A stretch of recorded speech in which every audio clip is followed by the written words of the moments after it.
Good evening, everyone. This is M. Shanae for Hi-Fi in the Low Light, and I'm very excited for tonight's episode. Tonight, we're going to compare three different tube amps that are in the mid-range price point. These amps vary in cost from $350 to $455. Additionally, each amplifier comes from a different market or segment within that mid-5 price point.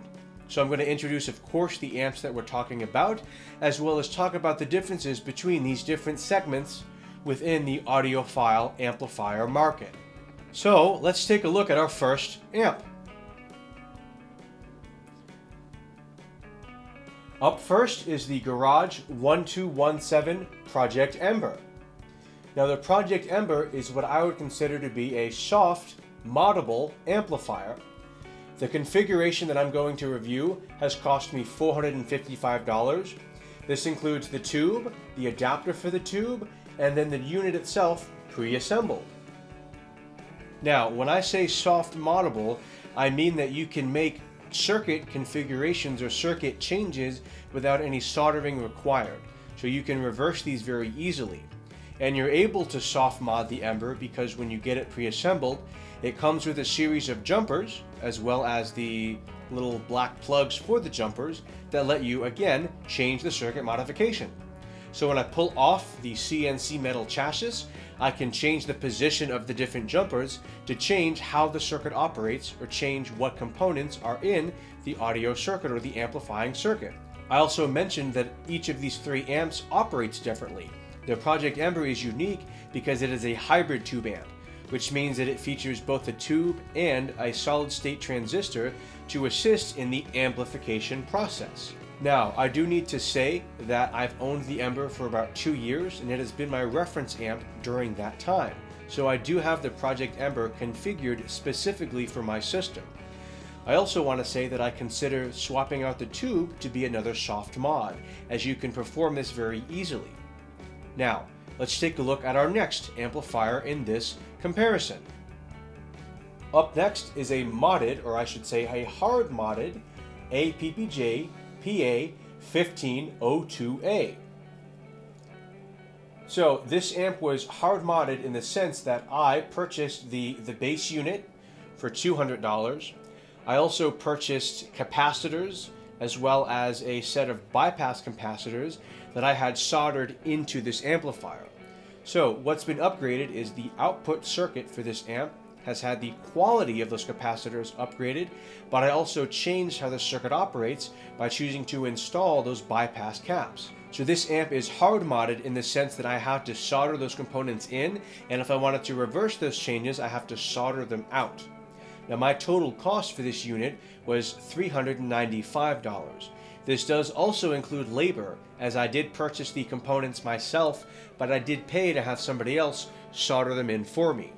But it is an example of a hard modded amp in the sense that I have to have a soldering iron, have to solder components in and out to be able to make those changes. Now, the next amplifier is stock. This was purchased from the retailer and has no mods. You can change the tubes on this amp, but I don't consider it a soft moddable product because the only thing that you can change are the tubes, and tube rolling is a very common feature among many retail or stock amplifiers. Nonetheless, the product that we're talking about is the Schiit Valhalla 2. The Valhalla 2 is actually the least expensive unit here at $350 new, fully assembled with stock tubes. Pretty amazing price for this product, actually, as I was very impressed with how it sounds. I've always understood that the Valhalla 2 was an OTL tube, but when I look on the back, it says that it is single-end triode, which is, of course, the shorthand for set. So if that is the case, if it is indeed a single-end triode or set amp, then it operates the same way that my APPJ operates. So maybe we don't have three different operation tubes, maybe we just have two. Nonetheless, at $350, it is again the least expensive or most economically priced amp among the three. Something else that makes the Schiit Valhalla 2 different is, again, it is entirely stock with very few modding options aside from upgrading the tubes. Now, both my APPJ and my Ember 2 have upgraded tubes that I picked for my system. And the reason I went with the Valhalla 2 for this comparison is, again, it's priced very aggressively, but the stock tubes also match my preference for how I want a tube amp to sound. Now, in my last video, I talked about preference, so let's go over that again. All of these tube amplifiers are going to be those that are voiced a bit drier, those with a slight focus on detail, staging, precision, and a slight de-emphasis, or rather, because they're going to focus on staging, on detail, on dynamics, the tonality of these is not a weakness, but that's not the focus. Some tube amplifiers operate in such a way that they give you the purest, most realistic, most amazing tone, tonality, and timbre. Now, for my system, I prefer tubes that focus more so on detail, dynamics, and staging, because the headphones I like to listen with focus on pure tonality. And the two headphones that I'm going to use for this comparison are my Sennheiser HD800 with a pure copper cable and an SDR mod, and the ZMF Artur. So in my opinion, these are both open back headphones that have a very natural or very pure tonal presentation. Of course, the ZMF Artur is a bit more tonally pure, and then the Sennheiser HD800 is a bit more detailed. But again, comparatively speaking, and in my opinion, I feel that both of them are very natural sounding headphones. Both of them have a focus on tonality and timbre. Let's contrast this. Audio-Technica headphones, for example, are very detailed, very airy sounding headphones. The Campfire Audio Cascade is again another headphone, especially when you pull out the filters. The Campfire Audio Cascade is a very detailed, a very airy sounding headphone. And a third example, the Mr. Speakers Aeon Flow Closed and Ether Closed Flow are both, again, very detailed and very airy sounding headphones. So these are in contrast to, again, the more natural sounding, or the more natural tone, or the presentation of tone from the HD800 and the ZMF Artur. But of course, your perception of the tonal presentation may vary from mine. Some people feel that the HD800 is not natural enough. I feel that it is. Some people feel that the ZMF Artur is a bit thick and warm, but again, I feel that it does have a bit of emphasis on tonality and, again, a more natural tone, but I don't feel that it is overdone. Nonetheless, my point here is that all of these tubes share a similar presentation. So none of these tubes are going to be extremes, right? They're all going to be kind of similar in terms of what they bring into my system. Thus, I feel that it is appropriate to compare them. Now, there are 4 aspects of sound quality that I want to discuss with each of these tubes. Those 4 aspects are going to be staging, tonality, detail, and dynamics. When talking about these 4 qualities, I do want you guys to understand that they are all kind of interconnected. Any kind of imbalance with tonality can sometimes lead to an imbalance in staging, so forth and so on. Nonetheless, before I continue, I do want to say that my modded APPJ did perform the strongest in all 4 of these sound quality metrics. Now, the reason that this is because, again, I hard modded it specifically to what my system needed. And the point that I want to make is, if you're able to DIY, if you're able to perform hard modifications, which means you're purchasing all of the components separately and assembling them of your own volition, you can get the very best sound quality with the very least amount of monetary cost. However, understand that hard modding does require a lot of time, because you need to learn what components are going to do what, and there is some soldering experience required. Now, I'm not going to beat the dead horse or elaborate so much onto why the APPJ sounds better.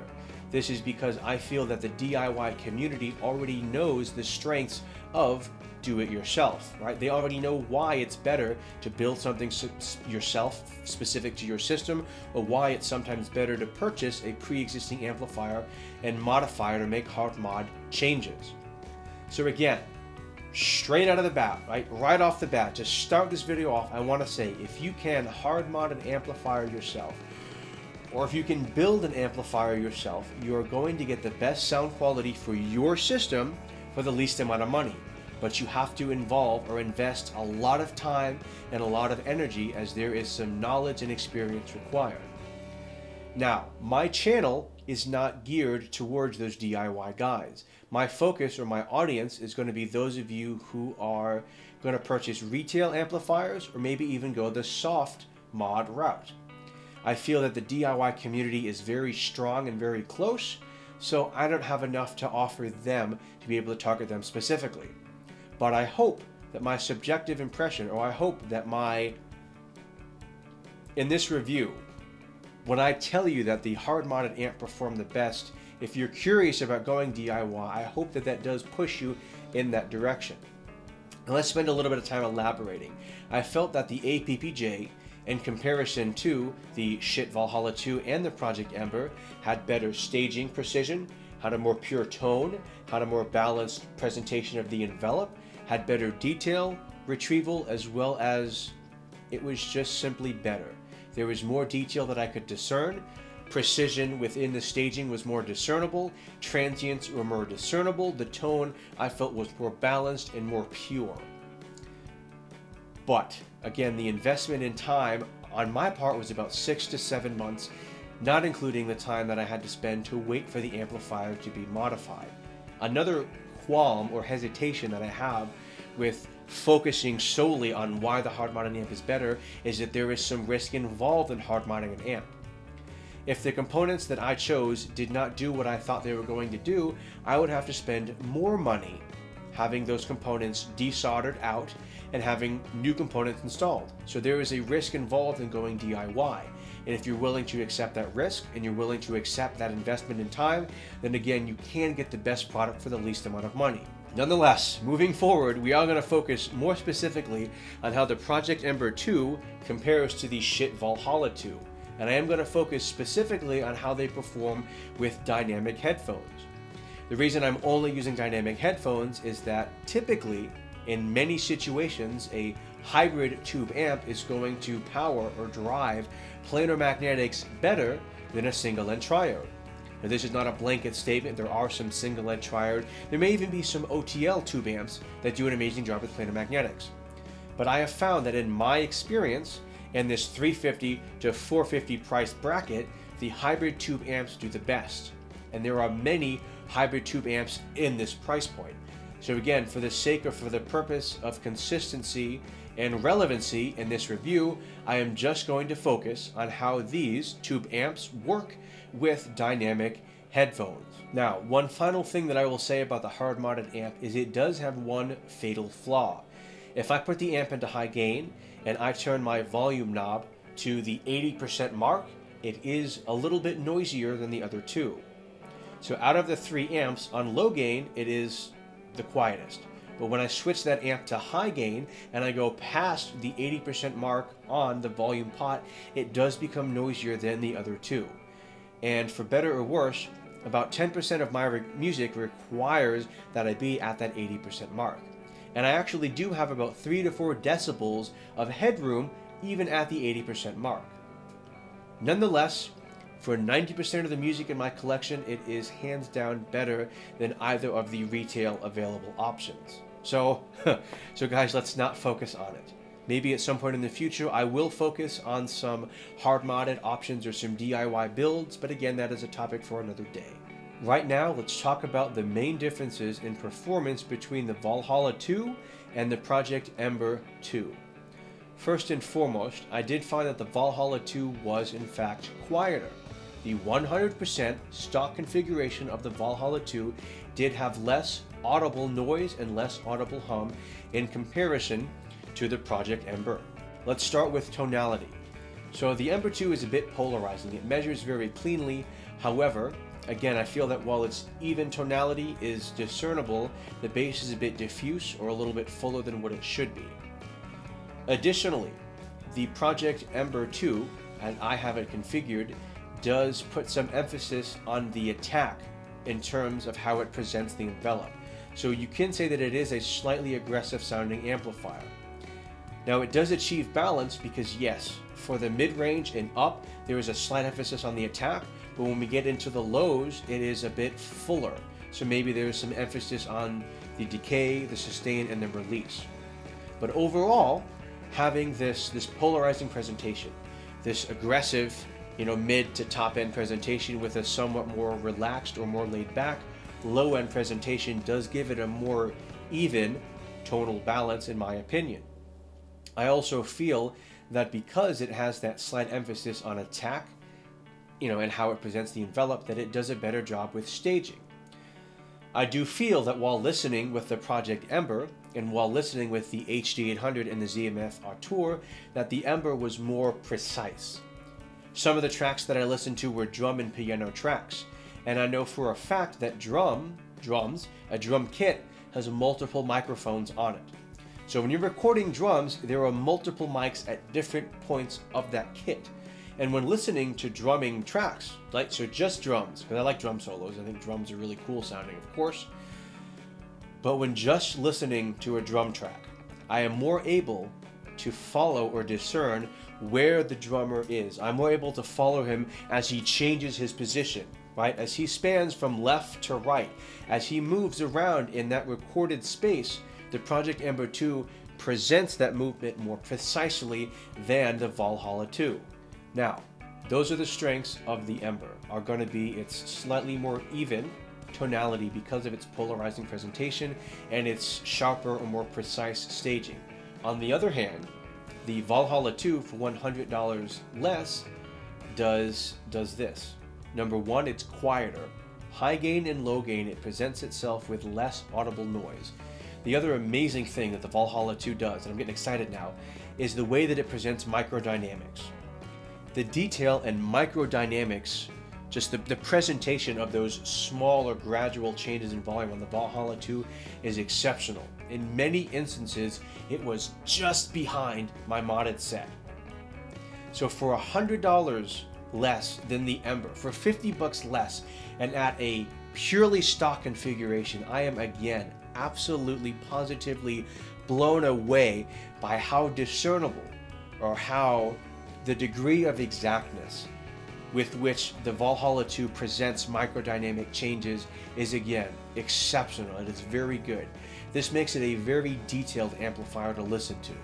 In most cases, I was able to discern more transients and more micro detail, right? So detail relating to the musicians and instruments on the Valhalla 2 than I could the Project Ember.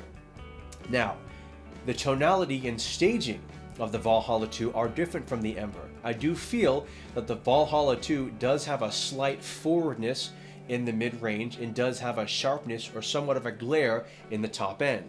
This isn't to say that it's brighter than the Ember 2, but it is a bit more forward, and sometimes the texture is a bit rougher in the top end. Again, I felt that its slightly mid-forward presentation does cause it to lack or cause it to lose some precision in terms of staging, but this is a small difference, right? So yes, the Project Ember 2 is slightly more precise in the position of musicians within a space, but overall, the blacker background, the amazing focus on microdynamics, not just the focus, but the amazing degree of exactness with which it resolves microdynamics. This, in conjunction with a tighter bass and a blacker background, make it a more detailed amplifier overall. So, if you guys are thinking about getting a tube amplifier for your dynamic headphones, absolutely, positively give the shit Valhalla 2 a look, especially if you like a slightly drier, more open sound.